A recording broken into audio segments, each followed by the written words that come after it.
And it's time now to take a look at the international newspapers, and for that I'm joined by Elena Casas. Hello, Elena. Now, the Arab League is set to hold another meeting today on Syria. What are the papers making of that? Hello again, Claire. Assad will only go if his own tanks turn against him. That's the headline of an article by The Independent's veteran Middle East correspondent Robert Fisk. He says we're being hopelessly optimistic to think that anything the Arab League does or anything the UN does will actually change the way that Assad is behaving. He also says foreign media have made too much fuss about soldiers within his army defecting, because he says unless generals with tanks and their whole units were to defect, then a few AK-47s from those soldiers who have changed sides aren't going to be able to take on Assad's army.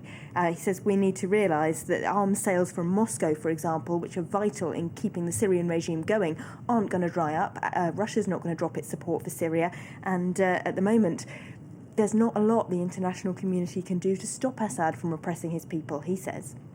Now, something else that we're covering in our bulletins is, of course, the Occupy Wall Street movement. And there was a raid on a camp in New York on Tuesday. And the Huffington Post seems to think that could be a good thing for the movement.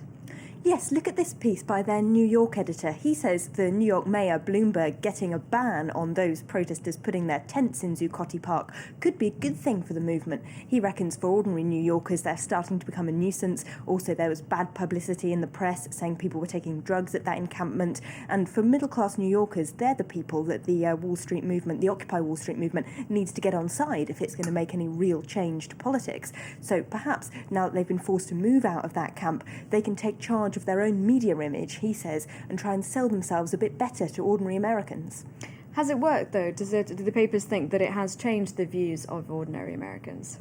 Well, there's an interesting piece on Slate.com. They say Occupy Wall Street being moved on by police has given them a moral victory that makes this a watershed movement. He says the movement isn't reliant anymore on the physical encampment because it's become a kind of moral franchise that's sprung up branches all around the world. And in America, they say they've achieved their main aim despite the fact that they were criticised for not having a concrete aim, because they've made ordinary families talk about income inequality at their own tables. They've made ordinary people think about who actually caused the crisis and who's paying for it, and perhaps ask if the policies, for example, that are promoted by people like Republican presidential candidates are actually necessary to fill in a gap in the US's budget, or if it's a kind of ideological project to reduce the size of the state.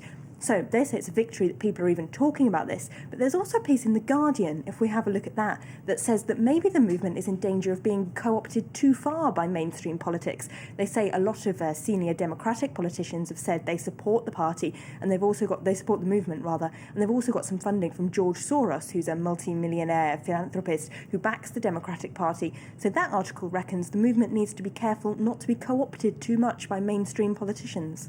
Something else The Guardian is looking at is some possibly dodgy deals between hedge funds and developing countries. Yeah, this is a bit of a bizarre story, actually. This is, obviously, there's lots of debts owed by one country to another that no one really bothers to chase up because they're owed by developing countries who can't afford to pay them back. But apparently, hedge funds are doing a rolling trade in buying up those debts and then getting court rulings which force the developing countries to pay them back. The Guardian article particularly is about one called FG Hemisphere. They've bought a $100 million debt that was owed by the Democratic Republic of Congo to Bosnia, and now they're getting a court ruling that will force the Democratic Republic of Congo, which is, of course, as a very poor country, it's got better things to spend its money on.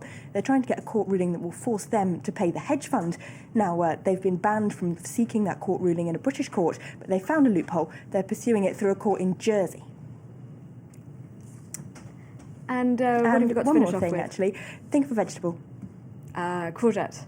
Onion. You probably wouldn't say pizza, would you? It's not a vegetable. Well, it is, according to the US Congress, and so are chips, because they're potatoes. This is their new guidelines for what school children are allowed to be served. They're meant to get 2 or 3 servings of vegetables at every school lunch, according to the law, but the Congress are counting the tomato paste on a pizza and the potatoes in chips as a portion. Nutritionists, of course, are furious. They say there's a bad enough problem of child obesity in the US anyway, without Congress basically condoning serving children junk food. It's a bit far-fetched. OK, thanks very much for that. Elena Casas with a look at the international newspapers.